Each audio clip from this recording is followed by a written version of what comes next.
اللہ تعالیٰ تو سب کے پیدا کرنے والے اور سب کے رب ہیں، پھر اللہ کی اولاد اور بیٹے بیٹیاں کہاں سے ہوں گی؟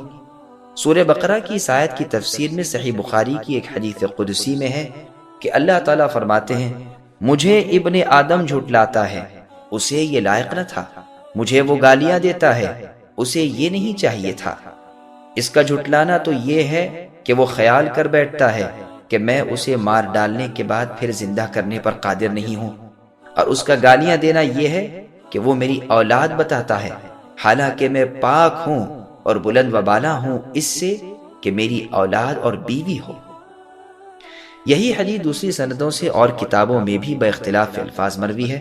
بخاری اور مسلم میں ہے، رسول اللہ فرماتے ہیں، بری باتیں سن کر صبر کرنے میں اللہ تعالیٰ سے زیادہ کوئی کامل نہیں۔ لوگ اللہ کی اولادیں بتائیں اور وہ انہیں رزق و عافیت دیتے رہیں۔ پھر فرمایا، ہر چیز اللہ کی اطاعت گزار ہے، اللہ کی غلامی کی اقراری ہے، اللہ کے لیے اخلاص کرنے والی ہے، اللہ کی سرکار میں قیامت کے روز دست بستہ کھڑی ہونے والی اور دنیا میں عبادت گزار ہے۔ اللہ کی شان تو یہ ہے کہ جس کو وہ کہے یوں ہو، اس طرح بن، وہ اسی طرح ہو جاتی ہے اور بن جاتی ہے۔ اسی طرح ہر ایک اللہ کے سامنے پست و مطیع یعنی فرما بردار ہے۔ کفار بھی گو نہ چاہیں لیکن ان کے سائے اللہ کے سامنے جھکتے رہتے ہیں۔